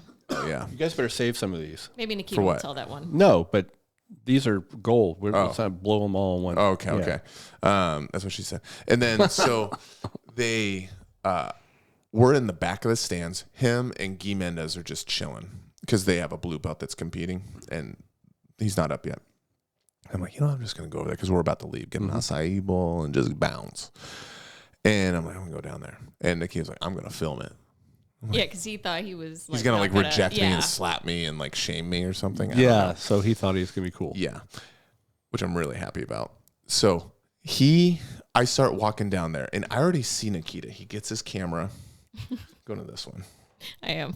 He gets his camera, and he props up his elbows like it's a tripod because he's going to zoom in because they're probably 60 feet away, something like that, on the front row of the stands, and we're in the back. So he gets up there like this. He's trying to hold it as steady as he can, just like this, and he's zooming in, and I start walking down the aisle. And he was even having some like commentary, like Bill's going to go down. And Yeah, he's like, this is Bill trying to go talk to Tynan. No, but that's not how he says it. Tell me how Nikita says it. This is Bill. He walked down the steps to the Tynan Dabra. That is not how Nikita sounds. He does this today. So I go up there. I go up. I shake him and say, "Hey, Tynan, I'm from. I did that seminar classic in Linden," and he's like, I could tell he gave me one of these. He gave me this look. Yeah. I was like, oh shit. Yeah. Oh shit. I thought that was gonna be it. Uh-huh. And I was like, I remember I was a photographer, and we talked a little bit about competition jitters. He's like, oh okay, yeah. Is Morrow here? Or he said something about Morrow's here, which was the classic BJJ's black belt. Yeah. And so boom, I know he remembers. Okay. So I started talking about, and said, hey, the advice you gave about competition was really beneficial, and like, that was awesome. And he's like super nice, asking me like how I did, how to feel, like very cool guy. The whole time Nikita's filming this, right? Remember the position. Furrowed brow, looking super intensely at his screen, right? Well, And I don't think you looked up at us. So no, I didn't look up. I didn't signaling like look at them. Yeah. I just went up to Tynan and started shaking his hand. And Guy is on the far side of him. Yeah. Well, it turns out that you on this camera? I am now. You're okay. Imagine this. Tynan is here. I'm talking. I'm Guy Mendez. We're way up there. Okay. I start talking to him, and I guess about 5 to 10 seconds in, right in there. So pretty quick. Remember, Nikita's full on. He's like laying across chairs. Like a sniper. Like prone. Yes. Furrowed brow. Guy Mendez puts his arm up on a chair. 5 seconds in, goes like this. Looks right at Nikita. Out of nowhere, just turns his head all the way around and has to look up. Like an owl? Literally, he goes like this. He's here, and he just goes. Yes, literally straight to us. Snipes Nikita immediately. Boom, headshot. And Nikita, he has the video. He goes like this. He goes like this. He's here, and as soon as he sees him turn, he goes. And he starts trying to look down at his phone, like Like he was doing something on his phone. Yeah, that's what he said. He was just going like this. Like, you cannot fake this.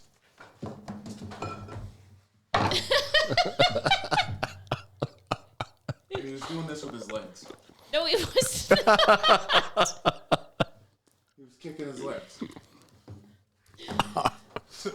Sorry. So if we had a contest for creepiest look at IBJJF Worlds, Oh my gosh. you think he'd probably win? He's probably banned. I bet Guy went to IBJJF and said, hey, that freaking Putin over there, that guy's done. Get him out of here. Yeah, Yeah. for sure. Yeah. Hilarious. That was so funny. Yeah. Nikita was just like, oh my gosh, I'm So so embarrassed. embarrassed. He got So busted. embarrassed. Oh, for sure. He's a creeper. It was just so crazy because of where we were. Like, there's no reason he would ever look. There's up no one there. up there. There's no one up there except us. He probably has some kind of sixth sense there. Maybe. He's probably kind of like, what's going on? I mean, he knows he's obviously famous in the jiu-jitsu world. I have a feeling he just recognizes spatially who's around him, and he recognized I was sitting up there, and now I'm going up to him. So maybe he's like, are his friends making a dare or something? That's what I figured. or Nikita's just weird.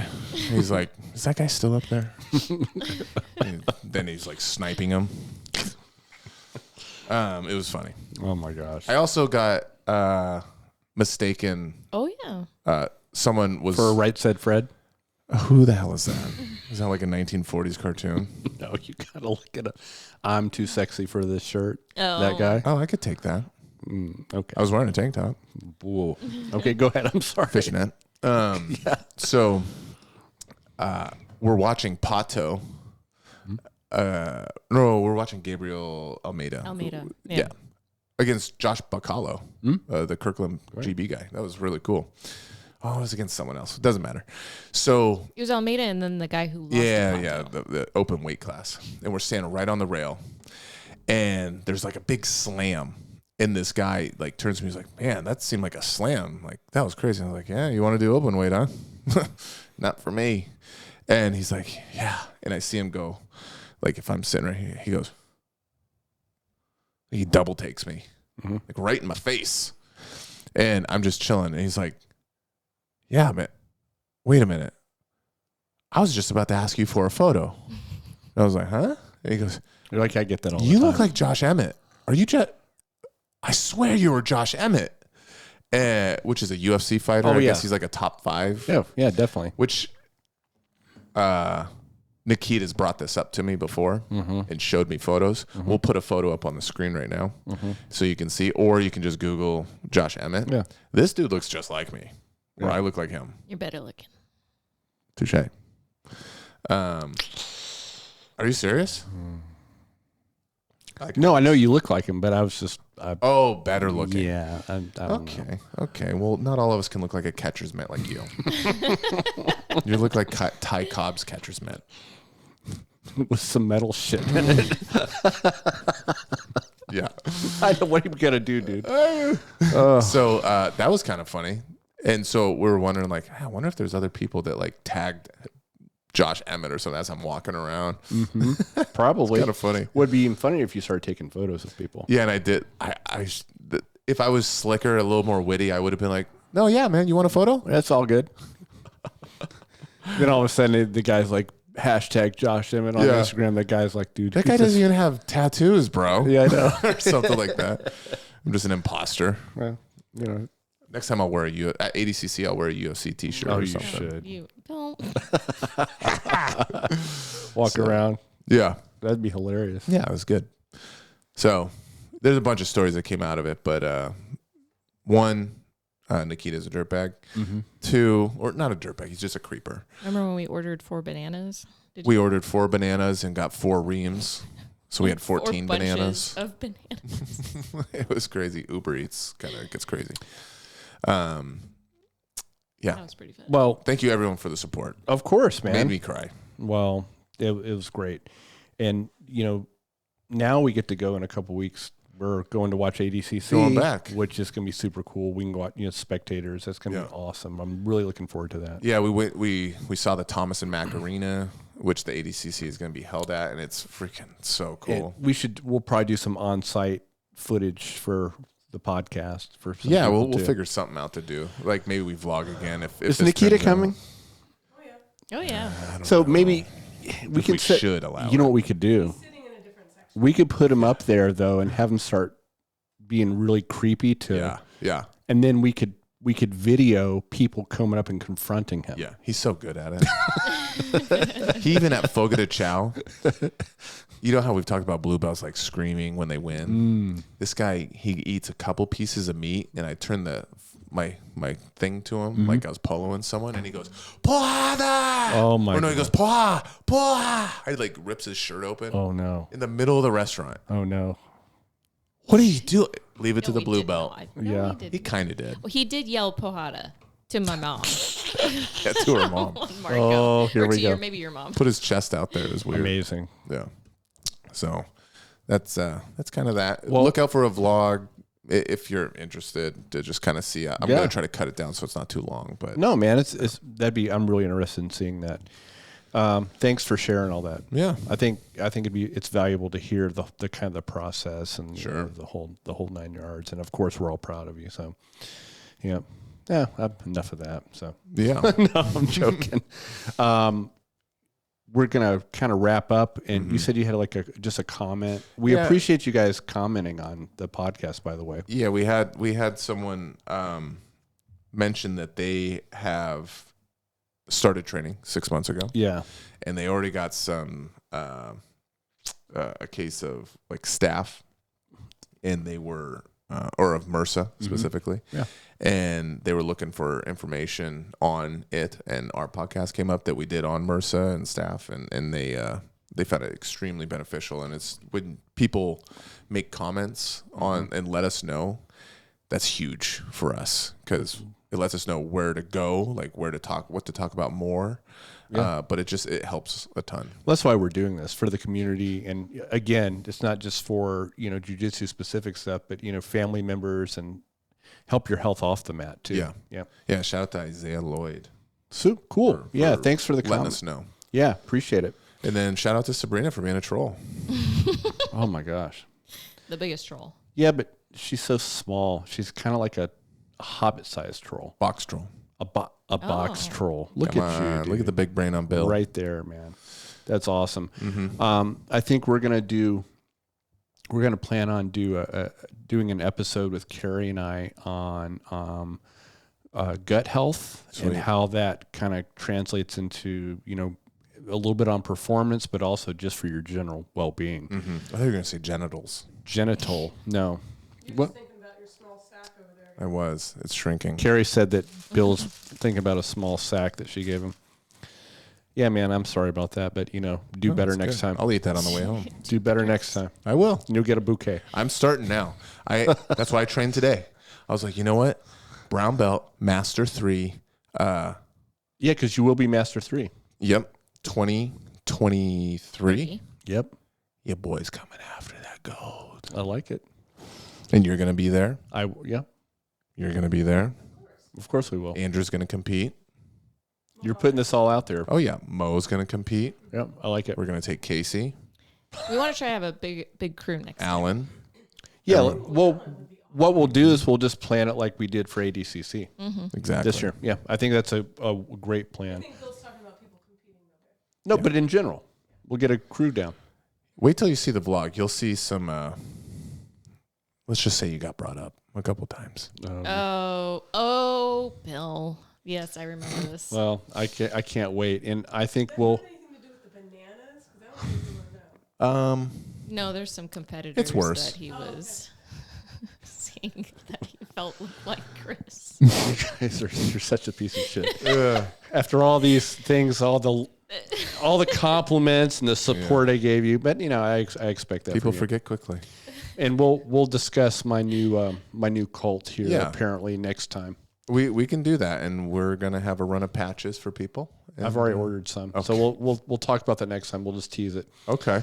Anyway, Yeah, people leave comments. We really enjoy. We just to be able to communicate with anybody and answer questions or know what people want to hear about and stuff like that. we're steadily gaining subscribers too, so we really appreciate that. Yeah, and then maybe we do our GI episode, but maybe we do an ADCC preview As We well. can kind of do something, and we'll post that right before ADCC. Maybe not our normal Monday or something, but Perfect.